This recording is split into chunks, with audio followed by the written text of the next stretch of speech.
From political violence to election security and voter activism, Cityline is covering the midterms and what's at stake next.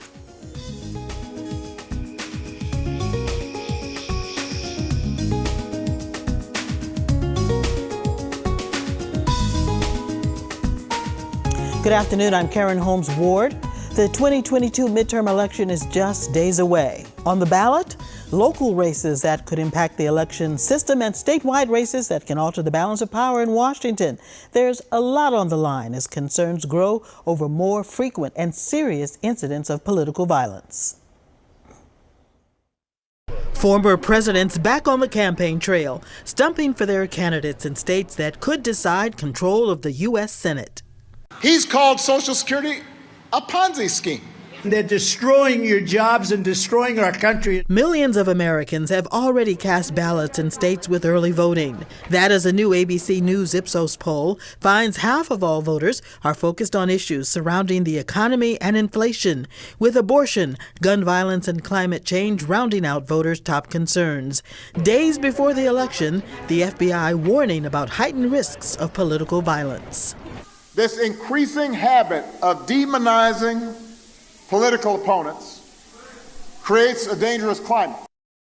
The San Francisco DA says that political violence was on full display in the hammer attack on House Speaker Nancy Pelosi's husband Paul in their home last week.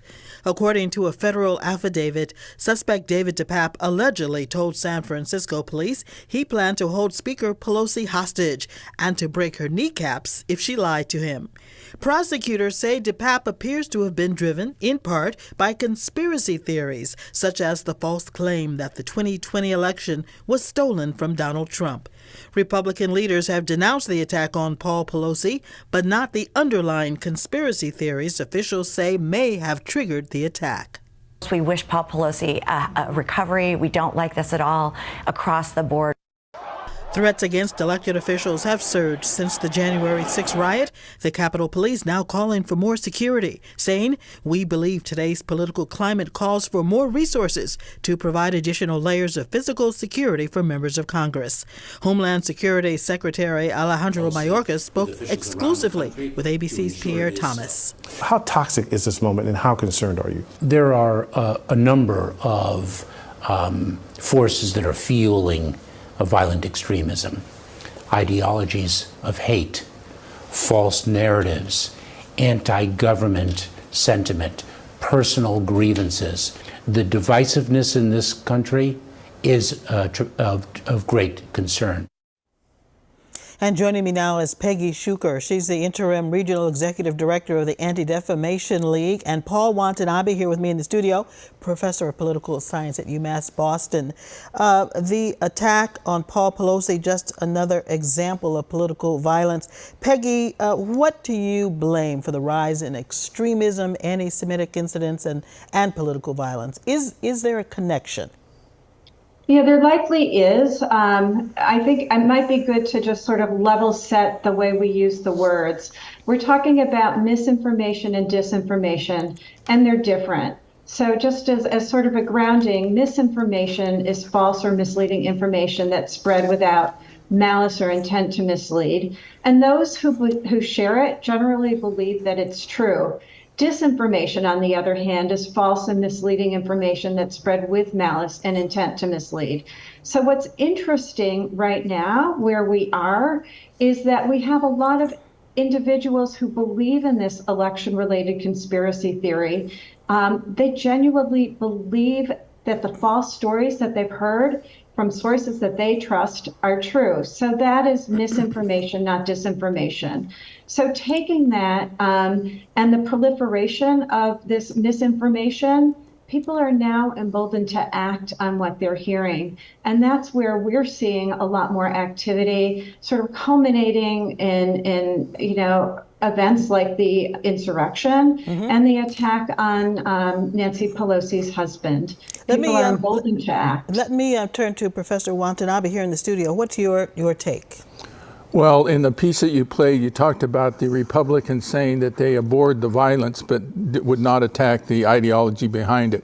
And that's, of course, the problem, because it's the ideology behind it that really brings up, mainstreams the violence that's occurring, the political violence that we're having today.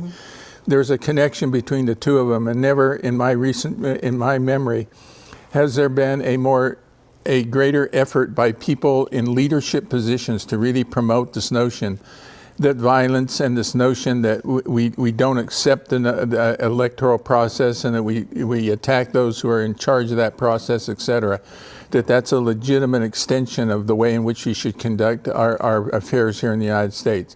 That's the problem. In some respects, the ideologies behind this have a predictable outcome, and the predictable outcome is much of the political violence that we're seeing today. Professor Watanabe, some of those folks might argue that this nation was built on a revolution, built on the premise of political violence. How do you compare what happened then with what's happening today? Well, we've had episodes of political violence in this country various times, and I remember, I'm old enough to remember the 1960s, for example, when much of the threats to the system or the violence was coming from the left wing. But the left wing back in that time was really, in some respects, focused very much on property as the target, and at various times individuals got caught up in this.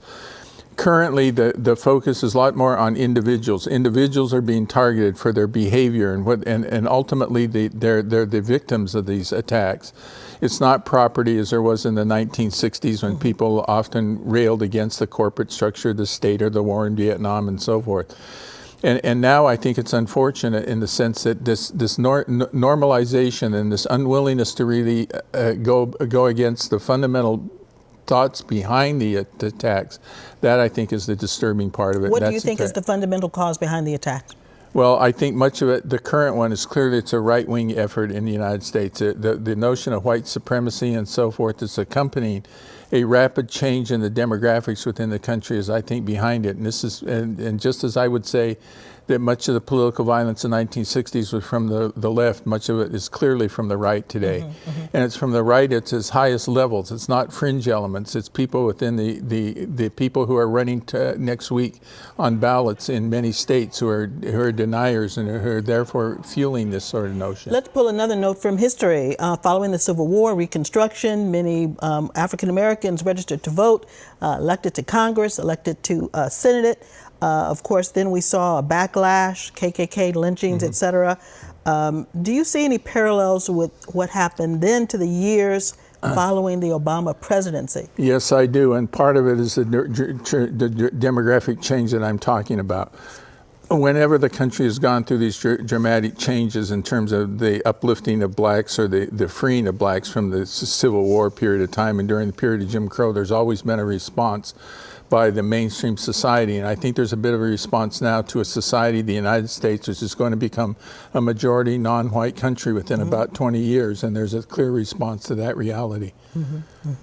And it's brought about by immigration more than anything, an immigration that is overwhelmingly of a non-white nature. And that's, I think, leading to some status anxieties amongst principally the white population within the United States. Not only backlash against immigration, but we also see a rise in anti-Semitism during these periods. Peggy, Ye, otherwise known as Kanye West, and net star Kyrie Irving, both making recent headlines for anti-Semitic comments. Explain their impact. Yeah, their impact is an impact on really the entire community, the community that's feeling very vulnerable. ADL's audit of anti-Semitic incidents in 2021 showed an unprecedented increase in those incidents year over year. And in Massachusetts alone, the rise of 48% was higher than the national average. Now, going back to these celebrities, celebrities are role models, and when they make statements that are hateful, in this case, anti-Semitic and really bordering on violence, organizations like ADL rightly call them out, but also try to call them in, see if they'll have a conversation. In the case of Kanye, he pretty much doubled down on his statements. In the case of Kyrie Irving, last night there was an announcement that he was taking responsibility for his endorsement of a film that was very anti-Semitic, and he and the Nets are making a financial contribution to invest in anti-hate training. So that's an example of really something that we don't see enough of right now. People reflecting on maybe their initial reaction and taking a different tack after thinking it through.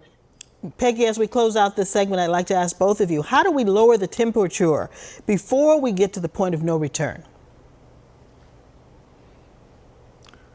Peggy? Well, that's before we get to the point of no return, it really involves being open to education, being open to reflection, really like these celebrities. Some of these celebrities have been in having the dialogue and having the conversation, in really schooling yourselves on what is misinformation. I mean, at the heart of this are often conspiracy theories that create a perceived threat when no real threat exists. So being really an educated consumer in a way of the information you're getting and understanding how to test the facts, to kick the tires, and make sure you're getting your news from credible sources. Those are all really important things we can do as citizens. All right. We can put a finer point on it too, and really take apart those conspiracy theories and question, why are these groups, and this is back to Professor Watanabe's point. Well, let's let him also close out. How do we lower the temperature before we get to the point of no return? Well, hopefully the point of no return has not been passed already in the American political environment. That is to say, this is an election on Tuesday in which very much these concepts will be tested, the notion of misinformation and the idea that violence can support a political agenda of some sort. Hopefully we'll see that the excesses that have been taking place, and the Republicans are running on the notion of increasing crime within the United States. And there is increasing crime in certain sectors, and it's this political violence that we're seeing. It's crime at the highest levels of the country to overtake the country in various ways, to disrupt the political process, and that's a crime that I think we should all be sensitive to, and hopefully people will respond against it as they pick up their ballots on Tuesday. Right. Tuesday is going to be a real test for democracy. And everybody's got to go to the polls. We got to do it, and we got to do it, and people got to do it in a fair and reasonable manner. All right. Thank you very much. Peggy Schuker, Interim Regional Executive Director of the Anti-Defamation League, and Paul Watanabe, Professor of Political Science at UMass Boston. We want to thank them both for joining us today. Up next, help for voters at the polls and a look at a key question on the ballot, why some say a yes to question 4 could make roads safer, while others say it could compromise election security.